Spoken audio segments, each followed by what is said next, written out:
Bom, Marquinhos, para essa terça-feira eu fiz o convite para a vereadora da cidade de Elias Fausto, a Kathleen Vieira, que já está aqui em nossos estúdios, para trazer um pouquinho de informações da cidade de Elias Fausto, da parte do Legislativo. Inclusive, a Kathleen é a responsável pela lei que impede a nomeação de condenados por violência doméstica na cidade de Elias Fausto. Então, nós chamamos ela para falar sobre essa lei e também trazer um pouquinho do trabalho dela no Legislativo na cidade de Elias Fausto.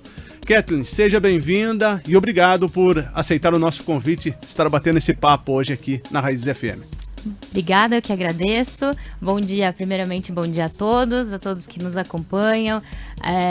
Fiquei muito lisonjeada pelo convite, principalmente para poder trazer aqui esse tema tão importante que é o debate, né, e a violência contra a mulher como ferramenta aí de combate do poder público. Então, para mim, sem sombra de dúvidas, é um privilégio poder estar aqui para falar sobre esse projeto que é pioneiro na região, na cidade também. A gente nunca teve uma legislação tão abrangente, tão combatente nesse sentido. Então, falar sobre isso e atuar além, né, de ser advogada atuante nessa área, participar do legislativo nessa questão, para mim, é um privilégio. Então, agradeço a oportunidade de estar aqui com vocês. Então, como a senhora já adiantou, a senhora é advogada, trabalha no ramo já há um bom tempo. E como despertou essa sua vontade de participar de uma eleição e, após ser eleita, trabalhar em prol da população? Olha, a história da eleição é bem peculiar, porque não foi nada planejado. Inclusive, eu fui uma das últimas candidatas a ser convidada para participar das eleições. E uma das mais novas eleita, né? Eu sou a mais jovem eleita na cidade de Elias, né? Isso, de Elias Fausto. Tenho 25 anos. Então, sem importar gênero e tal, eu sou a mais nova. E a quinta mulher eleita em toda a história da cidade. Então, participar dessas eleições, né?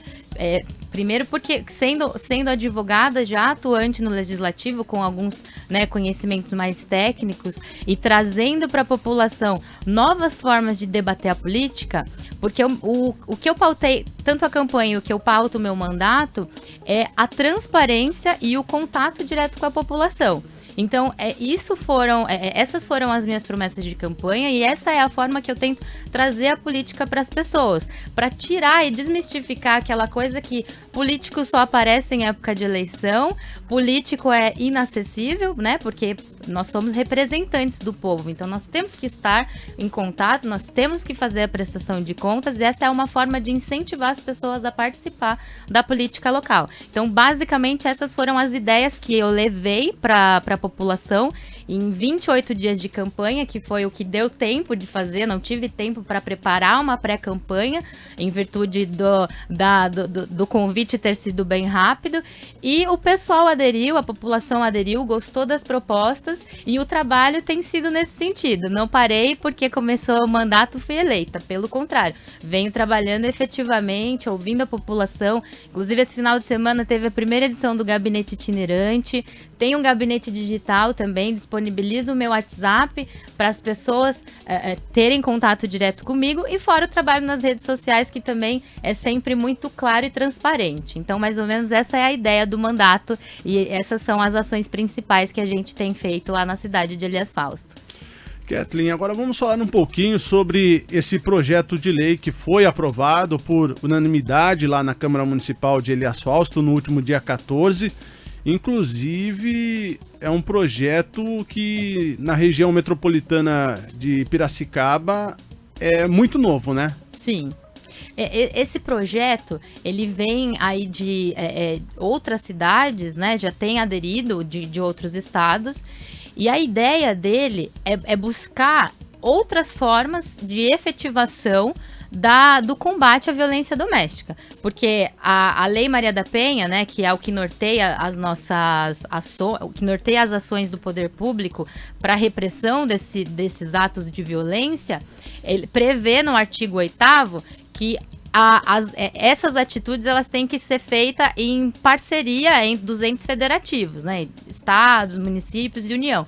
Então essa é mais uma forma, além dos mecanismos já previstos na própria Lei Maria da Penha, de deixar um recado muito claro para o agressor, que encontrava, né? Porque cada vez nós temos mais avanços legislativos nesse sentido, a impunidade. Então é um recado, além de uma legislação federal, que é a Lei Maria da Penha, ter no município que tem índices de violência como todos os outros e nunca teve uma lei nesse sentido, de que o agressor ele não vai ser mais tolerado, né? Ele não vai ser tolerado nem em âmbito municipal, nem em âmbito estadual, muito menos no âmbito criminal e civil quando ele for penalizado. Então é um recado muito claro para os agressores e de amparo às vítimas, né? Para deixar muito, muito consistente ainda mais essa proteção que o Estado, né, enquanto município, né, membro aí do Poder Administrativo, tem que fazer e prestar para as vítimas de violência doméstica. Ou seja, esses projetos aí acabam colocando na cabeça das pessoas que tendem, né, que tem uma certa intenção de cometer algum tipo de crime relacionado, que as portas vão acabar se fechando, né? Exatamente. E que, opa, peraí, não posso mais. Exatamente, porque o que a gente tem, infelizmente, é um contexto... A violência contra a mulher, ela é muito pacificada, porque existe um contexto histórico que sempre classificou a mulher como dependente do homem. Isso não... Independentemente de debates sensacionalistas, isso tratando-se até de legislação mesmo, no Código Civil, por exemplo, o anterior ao que é o vigente, que foi vigente até 2002, a mulher era considerada relativamente incapaz. Então, para ela exercer atos da vida civil, ela precisava do consentimento do marido.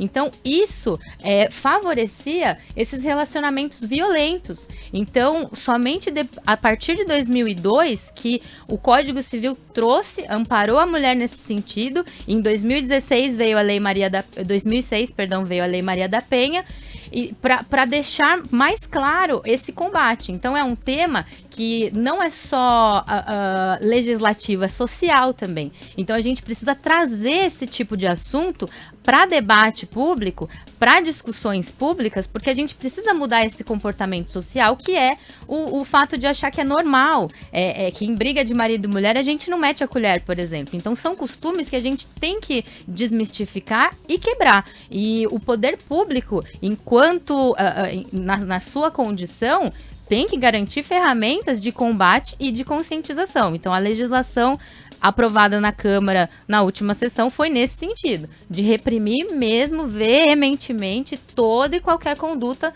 que agrida a mulher de alguma forma. Kathleen, e para a gente explicar um pouquinho melhor para os ouvintes e internautas, essa lei, ela já foi sancionada? Já foi sancionada, né? Sim.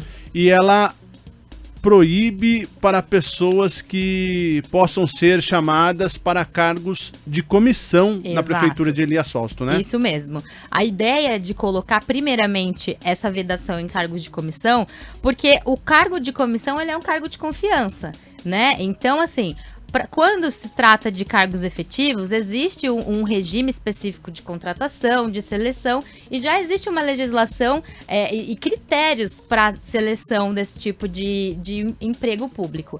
Quando se trata de cargos em comissão, por ser de confiança, né, tanto do executivo quanto do legislativo e afins, você deixa o que a gente chama de poder discricionário ali de decisão. Você não tem critério para escolha. Então, é ideal que a gente estabeleça critérios. Então, a nomeação para esses cargos de pessoas condenadas pela Lei Maria da Penha não pode acontecer. Pelo menos essa vedação tem que existir. Esse requisito tem que existir para nomear cargos de confiança. Que tenha até mesmo um equilíbrio, né? Exatamente, exatamente.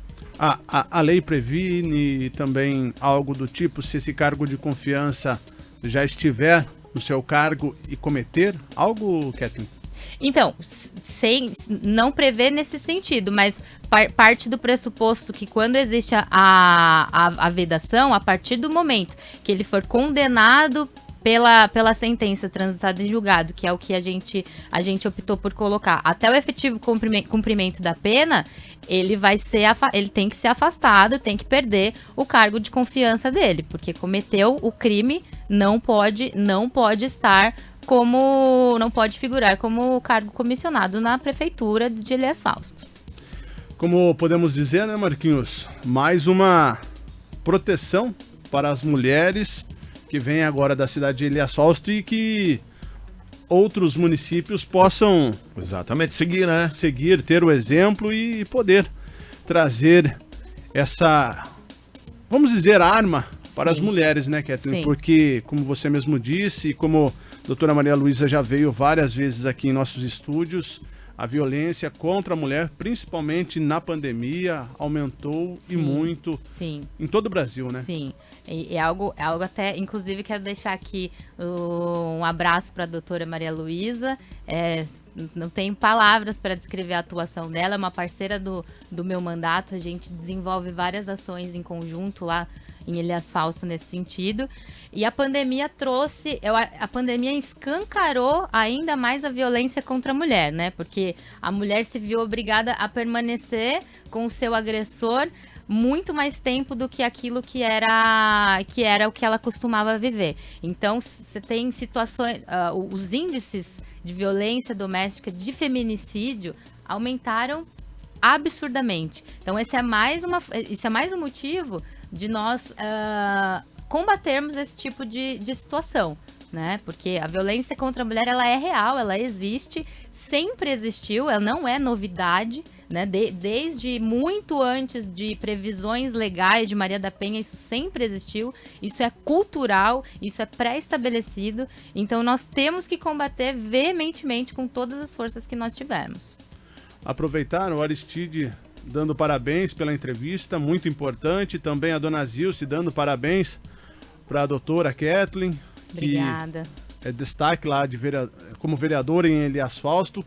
E aproveitando, Marquinhos, a doutora Kathleen falou que suas redes sociais, seu telefone está liberado, né, para a população.